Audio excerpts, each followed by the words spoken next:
So good morning, everyone. Welcome back to Administration Station. We're thrilled to have you. I see all of the good mornings coming in through the chat, which is great. People from all over the world joining us today. We have a really exciting, fascinating, inspiring presentation for you this morning. This is actually from my personal boss, Christopher Rust. He is the Vice President of the Neurosurgery Spine Service as a whole.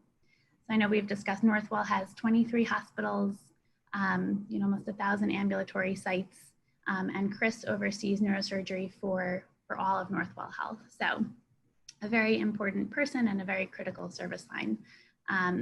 He's a colonial of the New York Naval Militia and a retired lieutenant colonial of the United States Marine Corps Reserve.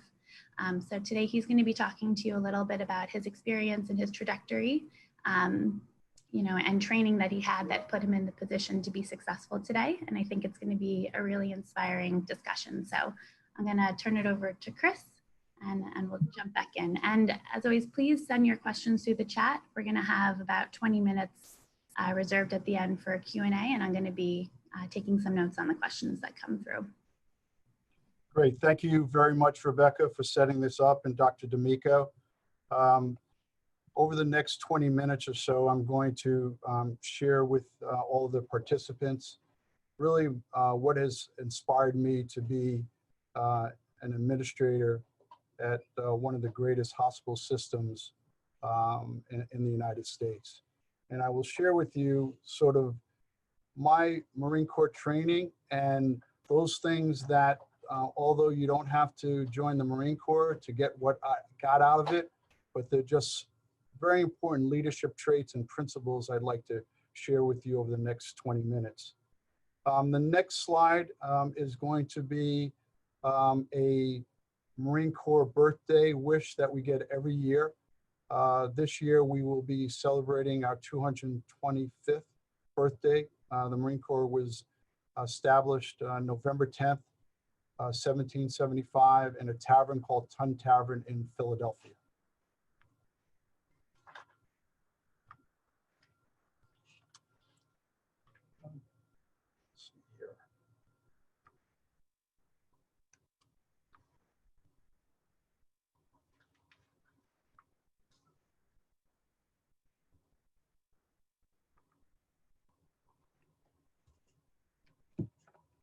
Give me 1 second, guys. Just having an issue getting to the next slide.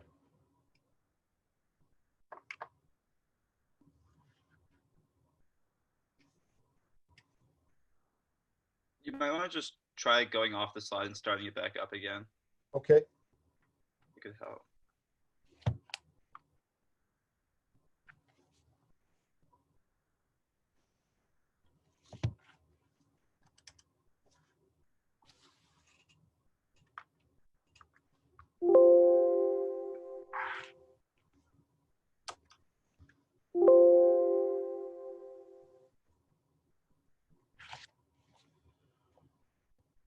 Give me 1 second, folks.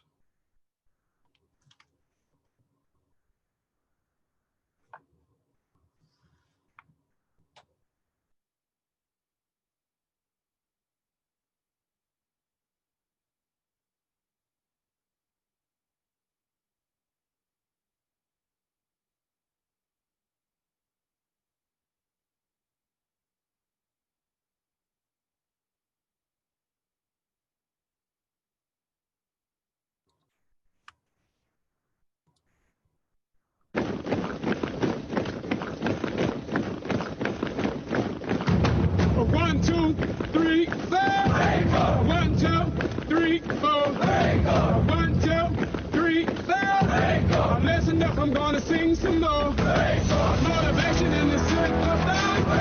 This is where come alive. Being a rifleman is our creed. This is where we all need to succeed. United as one, we fight as a team. And forever we'll all be green. To all Marines who serve the fire, you're the ones we're screaming for.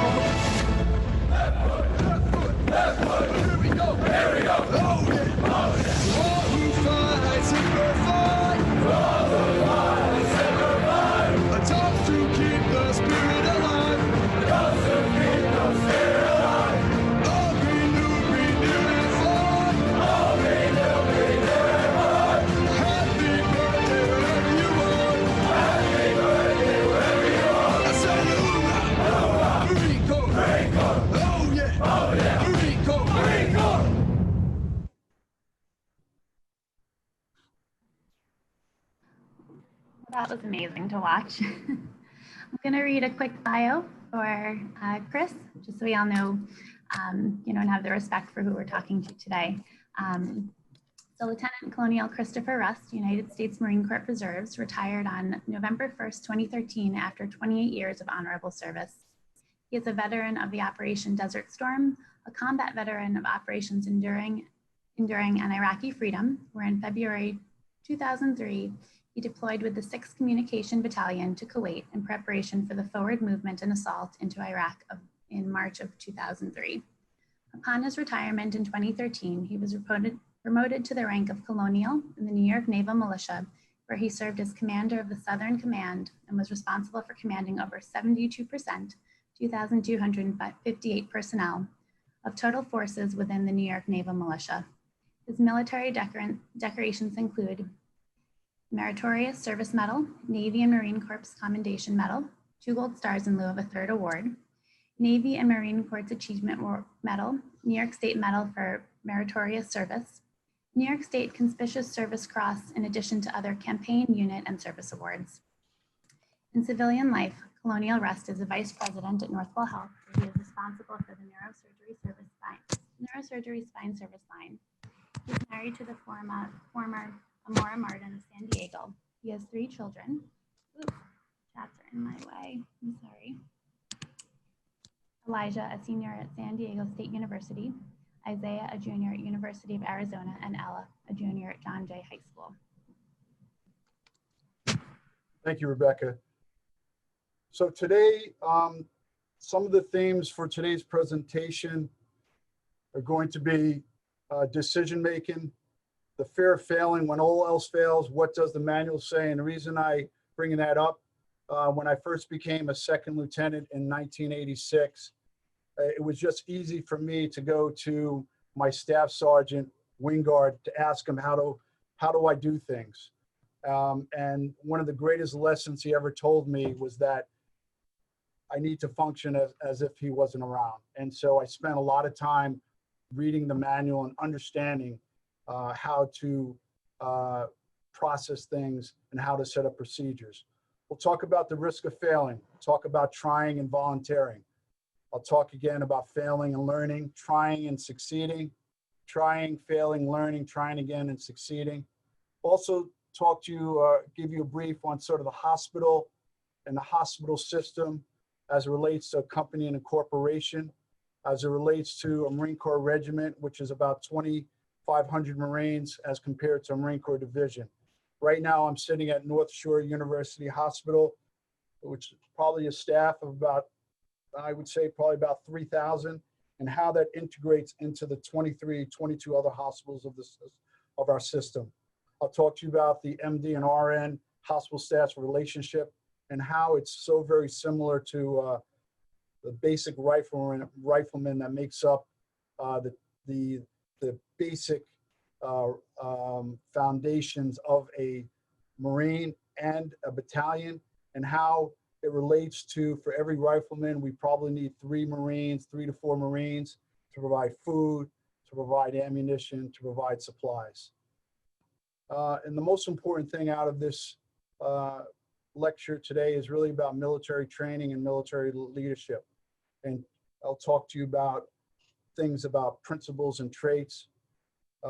Your goal as you traverse your work experience is really to be the individual that provides the best service possible, providing a result with your team, always asking the customer about the service and the result provided, always asking the customer about how you are doing, always put yourself in the customer's shoes. And I'll just touch briefly on whether or not sort of your 2 paths in life, jack of all trades, or a master of specialty, or a master of none. And the last thing we'll talk to you about is you want to put yourself in a situation where you're that 1% that always tries and fails again, and succeeds. So a little bit about my career path. I'll tell you a little bit about my family. My roots are strong from the island of Jamaica through a country in Africa called Equatorial Guinea. My career path really that led me to the military has a lot to do with my father that served in the Army as a medic after he graduated from NYU. Wanted to go to medical school, but had some challenges because at that time there were only 2 medical schools that accepted blacks, and he ended up studying overseas in Belgium, where my sister and I were born. I come from a long history where my grandfather served in World War II. My uncle served in World War II in Korea. Family members served in World War I, going back also to the Civil War, and also I think I have roots into the Revolutionary War and even some connections with beating the British in Jamaica in 1739. All along, I wanted to go in the military, and I got in after graduating from Amerenik High School. I graduated pretty high in my class, but I wanted to be in the military, and I wasn't able to get a spot in the United States Naval Academy at Annapolis, and they told me that I could go to Naval Prep School up in Newport. And one of the questions, and probably one of the first things that I failed at, I asked them, well, does that guarantee me a spot in the next school year? And they said no. And I said, I'm going to Syracuse University. So I attended Syracuse University. I wanted to play football at the Naval Academy. I got to Syracuse University, and I was small and slow, but had played lacrosse at Syracuse and played for by far the greatest lacrosse, Division I lacrosse school in the history of lacrosse. Had the pleasure of being coached by a person by the name of Roy Simmons Jr., which you probably don't know, but he played with probably the greatest lacrosse player in the history of lacrosse, and that was Jim Brown. My experience playing lacrosse at Syracuse was probably the most difficult thing that I ever did. I can relate back to my son Elijah, who's a 1st and 2nd degree black belt, my son Isaiah, who's a 1st degree black belt and a Division I lacrosse player at Jacksonville, and my daughter Ella, that somehow always seems to get A+, that by far Syracuse lacrosse made the Marine Corps look easy.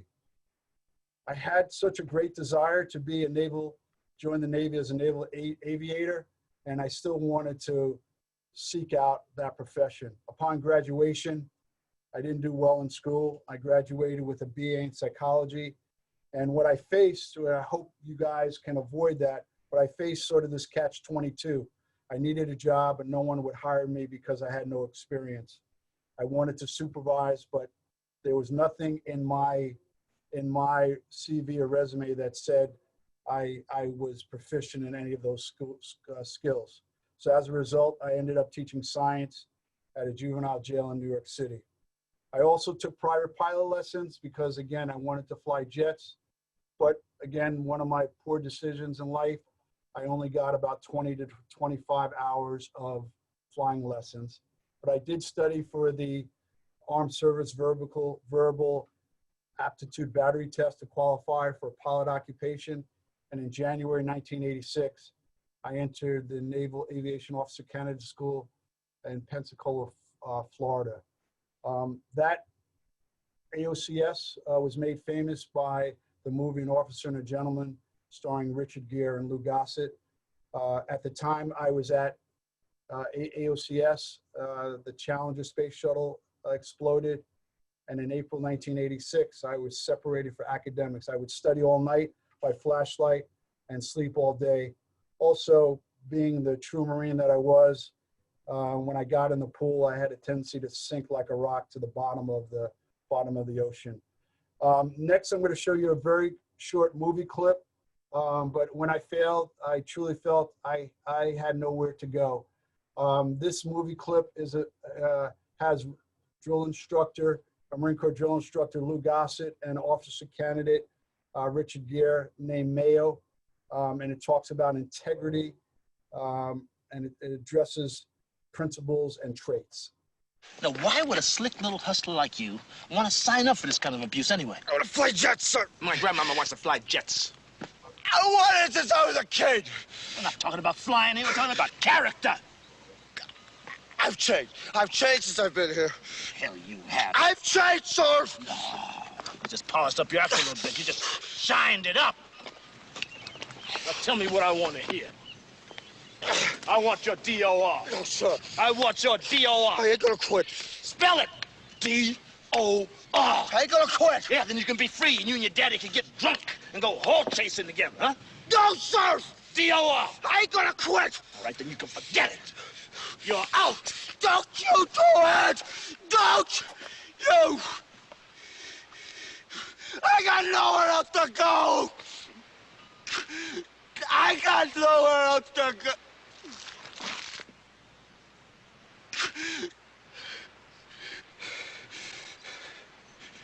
I got nothing else.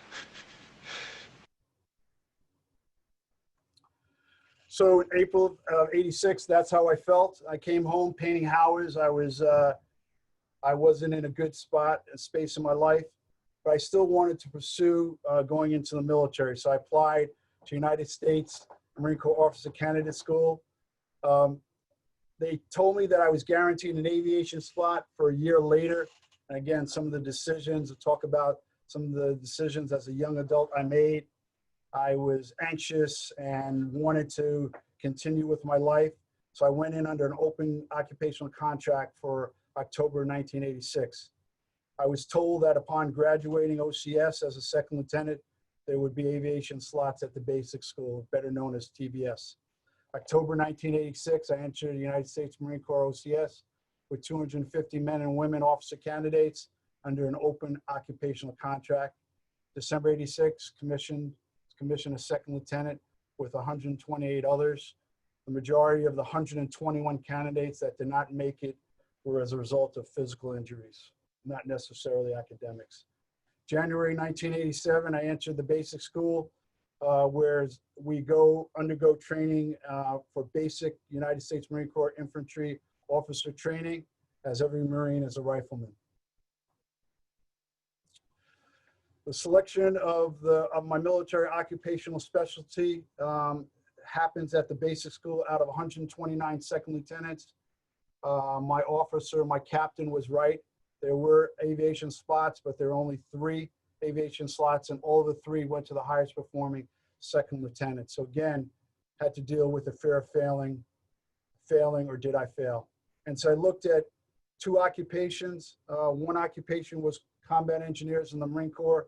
Really, for the Marine Corps, when we talk about combat engineers, it's not about building things. It's really more about blowing things up.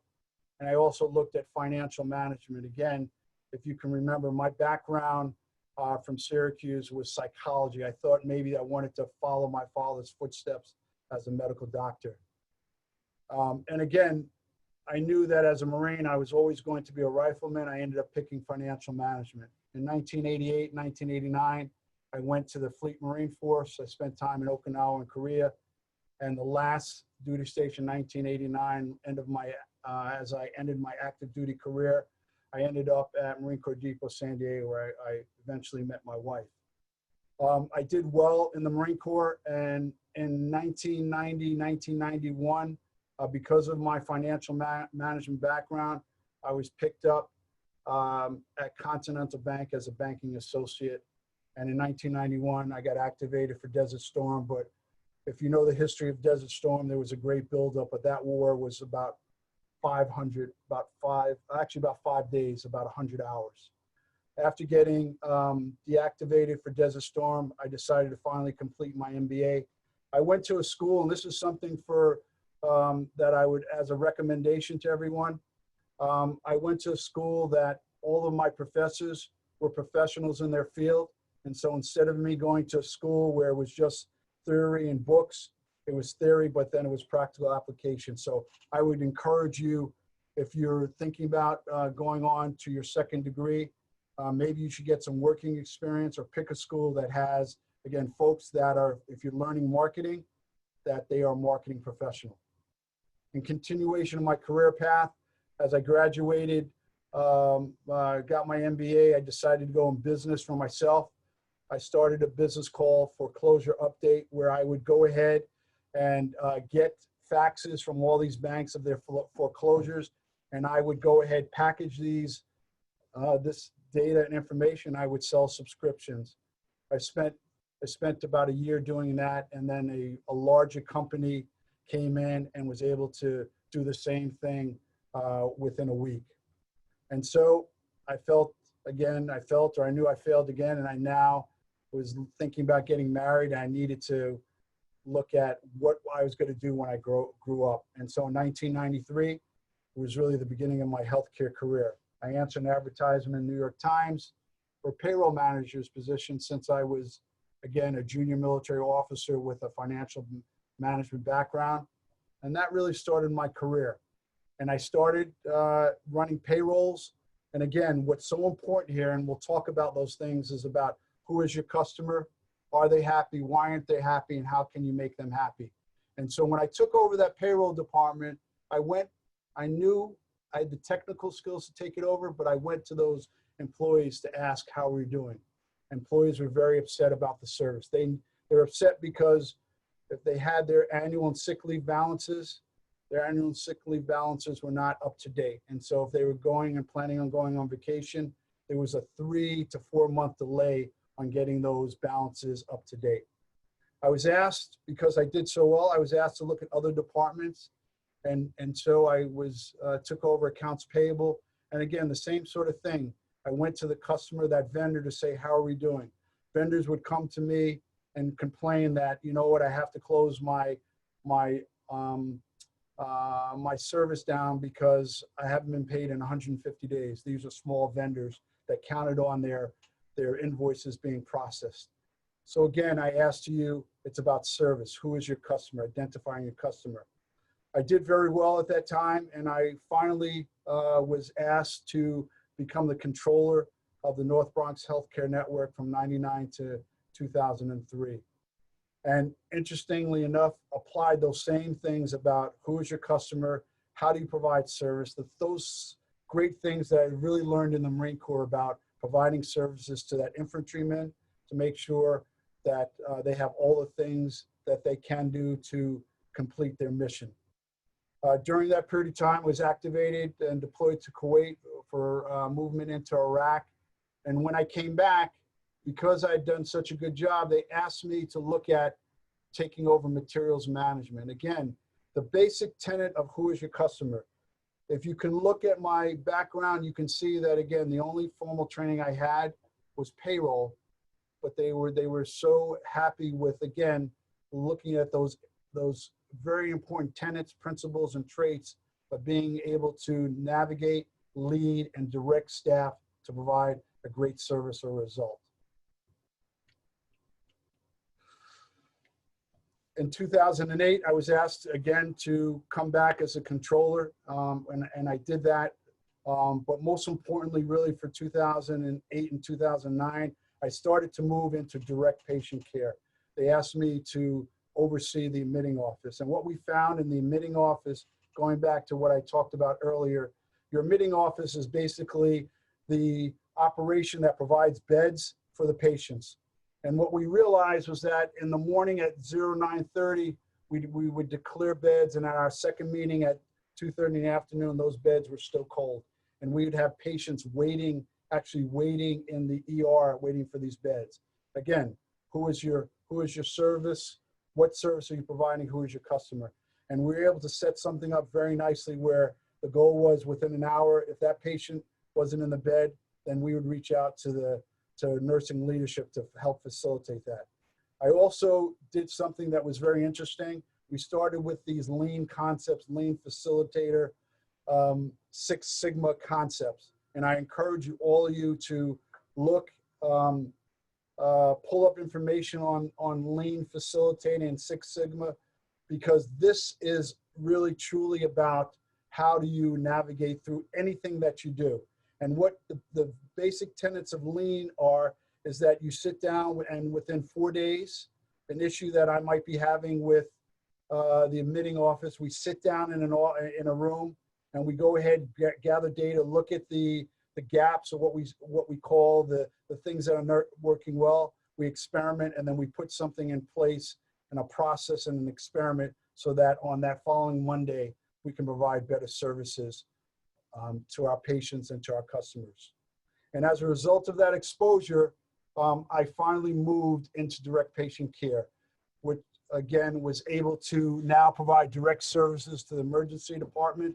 I was able to look at inpatient and outpatient services. So again, nothing there in my background made me eligible or made me attractive to do these things other than being able to quickly identify who your patient is, who your customer is, asking them how we're doing, and then being able to provide that service. In 2017, moved on again to do other things with radiology and pathology services. And again, that's very important because in radiology and pathology services, their major customer typically is the emergency department. So how could we get a patient in that was waiting for an x-ray, waiting for a lab test to see if we had to admit them because they were having a heart attack? From there, I moved on very quickly into retired from there and was able to, 3.5 years ago, get a position with Northwell Health through Veteran Services. And so the things that I want you to look at that I learned that, again, this doesn't require you to join any of the Marine Corps or other military services. It's about leadership. And some of the things that the Marine Corps helped me with is being fair, right? Judging, having good judgment, having military bearing, being dependable, having integrity. If you make a mistake, you admit to your mistake, and what can you do to learn from that mistake? Be unselfish, right? When your team does well, you want to make sure that they take the credit. When the team doesn't do well, you want to take the credit for that. You want to be decisive, right? You want to take initiative. Fail, try, learn. Some leadership principles that are key to the Marine Corps. You want to be in a situation where you're technically and tactically proficient. You need to know yourself, always seek self-improvement. To this day, I still do that. You need to know your people, know your Marines, and look out for their welfare. You need to keep Marines informed, very important. Typically, the issues that we have in an organization is because we don't communicate. We don't communicate enough, or we don't communicate at all. Set the example. You want to be on time. You can't hold your people accountable if, in fact, for being late, if you're always late. Ensure that the task is understood, supervised, and accomplished.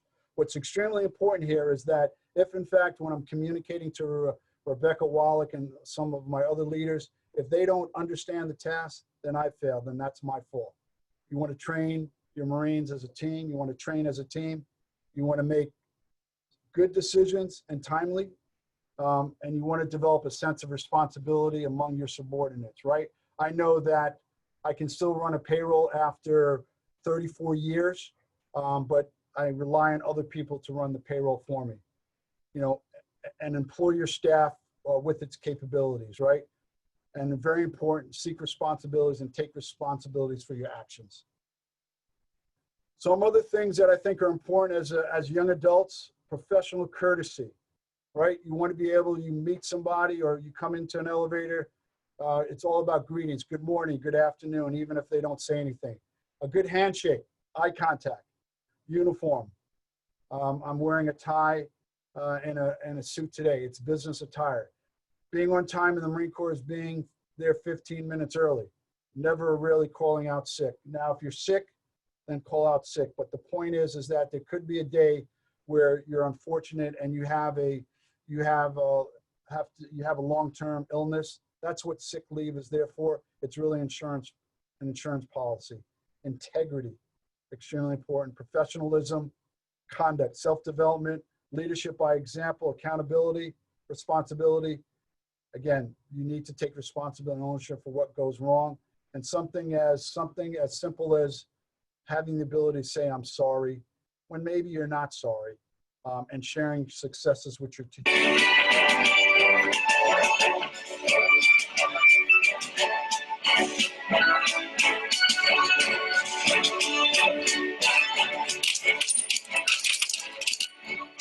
To be true to our heritage, all Marines train for combat. Every Marine is a rifleman. All Marines learn to shoot with precision at long distance. Yes, ma'am. Yes, ma'am. Yes, ma'am.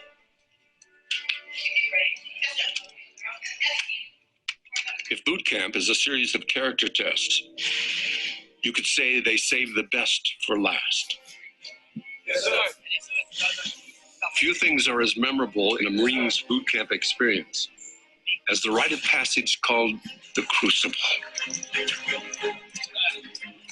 It's 54 hours, 48 miles of marching, 45 pounds of gear, and 29 intense team-building exercises, all with only 6 hours of sleep and 2 meal rations to go on. On day 1 of the Crucible, I kept telling myself, I've got to finish this. What are you doing, soldier? And during those grueling 54 hours, I learned one thing above all.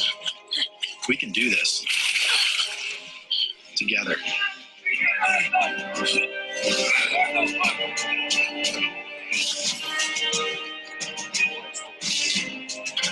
And when we do, it'll be the hardest thing that we have ever done in our lives. We learn to lead and to count on each other. The Crucible emphasizes our motto, Semper Fidelis, always faithful. We can't make it alone. We need each other. All we need is hope. And for that we have each other. And for that we have each other. And we will rise. We will rise. We will rise. We all started this journey together, and we are all going to finish it together. We'll rise. I'll rise up. Rise like the day. Then I'll rise up. we're done. In spite of the ache, I will rise 1,000 times again. And we'll rise up. I like the waves. We'll rise up. In spite of the ache, we'll rise up. And we'll do it 1,000 times again. You've earned the Marine Corps Eagle, Globe, and Anchor, and a handshake of congratulations. Job well done. At that very moment, you become a Marine. It's a moment you'll never forget.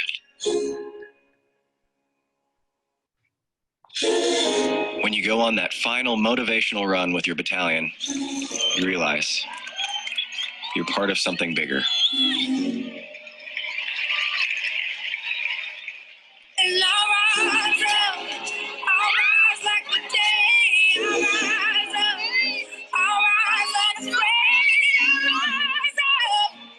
And I do it 1,000 times again.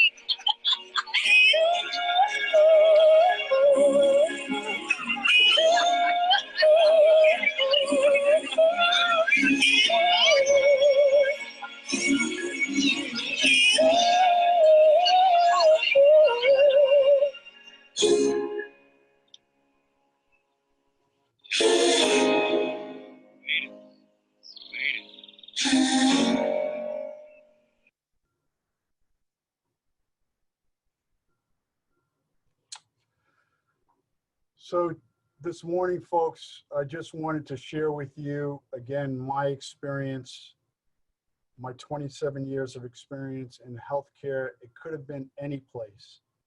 And my 34 years of experience in the Marine Corps, retiring and still serving the state of New York. Again, what's so important from this presentation is that it's about military training and Marine Corps leadership, but it's those things that, again, if I didn't join, I'm not sure if I would have ever looked at things the way I look at things now. I look at obstacles as opportunities. I look at when I entered the Marine Corps at 25 and I had to run 3 miles. I ran it at 20 minutes. I thought that was a great time. But my final 3-miler at Officer Candidate School was 17:25. When my wife and I ran the Marine Corps Marathon for a Marine, I lost. I don't think we ever ran more than 2 hours. This presentation is about a result, always asking the customer about how you're doing, always asking the customer about the service that you're providing is a great service. Always put yourself in the customer's shoes. Payroll, ask the employee. Accounts payable, ask the vendor. Cashier's office, we used to have people line up an hour and a half to pay a bill. We'd open at 9 and they would stand at 7:30. Ask that patient, how are we doing? Ask that patient, are they happy with our service? ER radiology, ask that patient, how do you like staying in the ER for 36 hours? Admitting, ask that patient, would you like your bed now? Provider support, ask the MDs, ask the PAs. Ask the doctors, how are you doing? Practice operation, you ask the patient. So we talk about jack of all trades, master of none. You really have 2 paths in your life, 3 paths: to be the best person that you can be, to make sure that if you want to be a specialist, you master that, or you can be a jack of all trades like myself. Again, I know payroll, everything else, it's about the customer. You want to be in a situation where that you are that 1% that tries, fails, and succeeds, rather than that 99% that does not try. Thank you. Questions? That was fantastic. Thank you so much, Chris, for that presentation. And I hope to follow, you'll be able to take a look at the chat. There's a ton of wonderful feedback coming in, just thanking you for your service and just how inspirational this talk has been. We do have some time for questions. There have been a ton of great ones that have come through the chat, so I'll read off some of them and then keep sending them in. So I think just one great one that came across is what is a day in the life of a healthcare administrator? So what does your day-to-day look like, Chris? Very good question.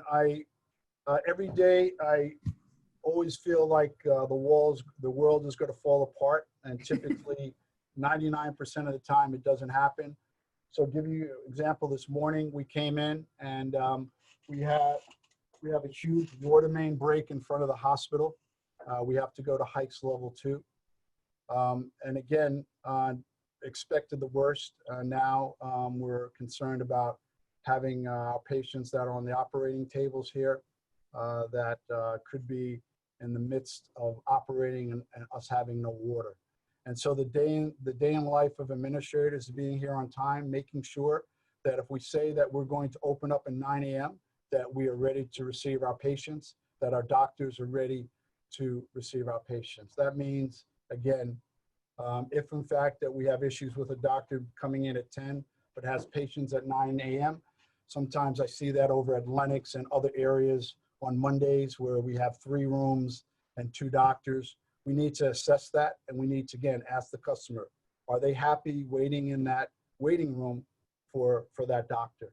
And so the day in the life is always putting yourself in that patient's shoes and going to that customer, which could be the patient, could be the doctor, could be the staff. How are we doing? And learning from what we're doing wrong and putting those things in place very quickly.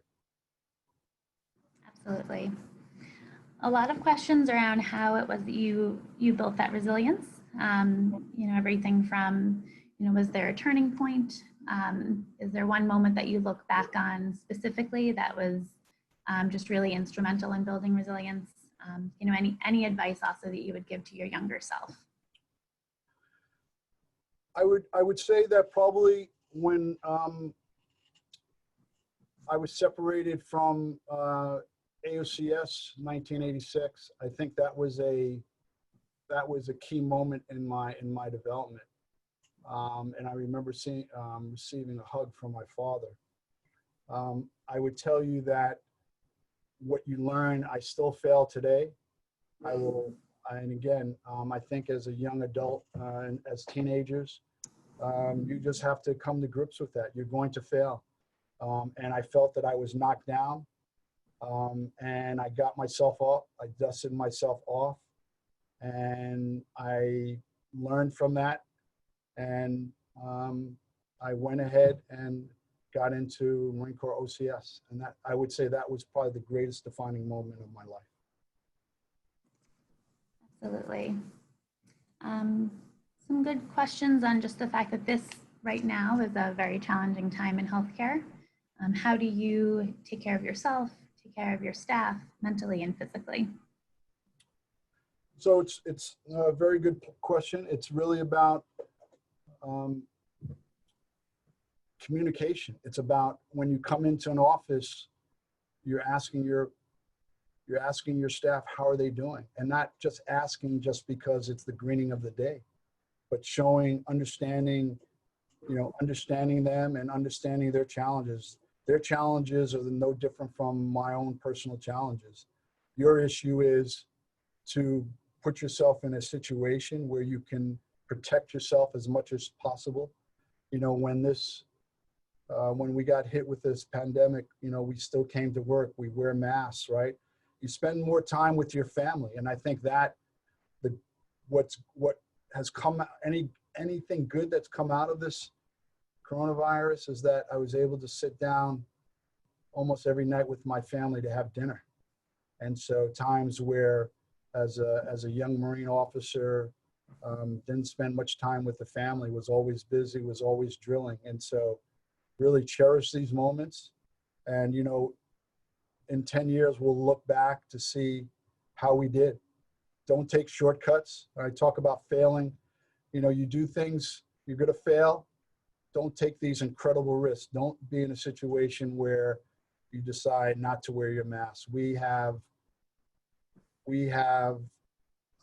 enough information that this is a difficult thing that we're going through, and that we have a responsibility. I have a responsibility to my family to make sure I stay healthy, wearing my mask. I have a responsibility to my employees, and I have a responsibility to my number one customer, and those are our patients, to make sure when they come to the hospital, they're going to be as safe as possible. They're going to get the procedures they need, and they are going to go home back to their families. Absolutely, and I'll second that, just the importance of staying safe and, you know, setting an example for everyone else of wearing that mask. How do you think your degree in psychology, you know, has helped you in the profession, and how have you worked to build emotional intelligence as an administrator over time? So I think probably the two greatest degrees are really psychology and sociology. I think those are people skills. And looking back over my 34 years of my work experience, I would tell you that I think more people need to have those types of skills. I think it's been able to help me really connect with people. And I think the greatest thing someone can offer is to be able to have that connection with that person that you're in front of. And as far as emotional intelligence, I can go back many years and look at the decision I made as a young officer, as an adult, as a father, as a dad, as a husband. And, you know, I think that's important. I think you evolve, and hopefully you can learn from each experience that is in front of you. Absolutely. There have been a few interesting questions about, you know, Chris, your role in healthcare advocacy and reform, you know, and I think overall, and this is kind of why Administration Station exists, it's to provide insight into different roles. You know, as a whole, as administrators, you know, there are folks that are focused on strategy, operations, you know, advocacy. So there are different roles, but Chris, I would love to hear your thoughts on, you know, as a vice president, you know, and at that level, you know, do you see your role, you know, kind of a sliver of the role being put towards healthcare reform and healthcare advocacy? No, so that's a very good question. I think typically at the beginning of my healthcare career, it was really two paths. We talked about being a specialist, whether or not you're an analyst or you are what we call in the Marine Corps a troop handler. And I think as you move to get more years under your belt, you now start to look at strategy and marketing and advocacy. And I think that's extremely important because ultimately what I think I'm able to offer is sort of the strategy over the years that I have put in place and actually looked at sort of that tactical operation to certain areas so that I can share with Rebecca how we do things here at North Shore, and I can also look at Rebecca and say, wow, Rebecca, you're doing something great at Lennox, and how do I share that? But I think ultimately, as you rise through through healthcare, I think the biggest issue is to be in a situation where you can offer healthcare to all Americans, to everybody, and it be the same quality and same services I'm getting as a vice president. It should be no different than a person that is at Lincoln Medical and Mental Health Center. There shouldn't be two standards of care. And give you an example. Recently, we had a great success story where we just hired a doctor by the name of Jaime Nieto from New York Hospital, Queens. And this is really the first time in really Northwell's history that we have a person that's going to serve 85% Spanish population in Flushing that, again, Northwell has never had. And so we're very excited about that. So ultimately, we want to make sure that healthcare is not a right, it's not a privilege, it's not an entitlement. It is a right. I take that back. It is a basic, fundamental human right that everyone gets the same health care in this country and all over the world. Absolutely. Thank you. Question on how your experience teaching the incarcerated population may have impacted your outlook overall. A great question. I taught science at a place called Spofford in the South Bronx. It was an eye-opener to me because many of those young boys and women look just like me. And it grounded me because I said, well, what is the difference? Why are they here? What is the difference? Why not me? And I realized that they were coming from some of the poorest zip codes in New York City, Bed-Stuy, South Bronx, and realized that, just like I mentioned about healthcare, that education should be free and there should be a standard. And these young boys and girls were going to schools where they could graduate with a eighth grade reading level, and they didn't have the things that my kids have and I had. We didn't have a sociologist and a psychologist at the school. And so it allowed me to realize that at every day I have to give back. Your goal is to, when you leave this world, when they read and look at you and read your obituary, what are they going to say about you? Are they going to say, did you give back? And ultimately, I think in serving the Marine Corps, by far, it's the greatest social experiment that, that exists, because it is a reflection of America. It reflects that if we have 8% Blacks in this country and 8% Latinos and 55% women, and we still have a long way to go, that they're going to look for officer candidates that reflect society. And that's critical. So again, the issue for you is it's about all of those things that I shared with you, all the things that I've learned. Again, jack of all trade, master of none, but I can go to that person and be able to provide a value, a service, a support, a result to those patients. And in that job, it just helped me sort of define me to say that it's not about me, it's not about entitlement, but it's about giving back to the greater good of this country and the world. Fantastic. Okay, I think we have time for just another, maybe one or two more questions.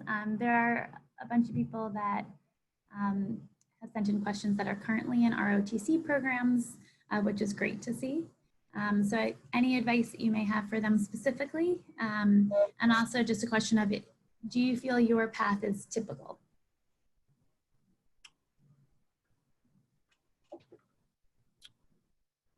So congrats to all of the reserve officer training students. I'm very proud that you're doing that.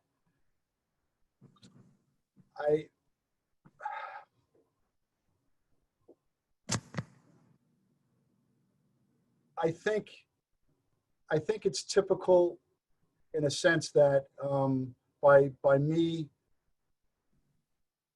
being affiliated with the military and being affiliated as an officer, it helped me reach things that I don't think I'd ever reach, that I would have ever reached if I didn't join the military. It allowed me to look at things much differently.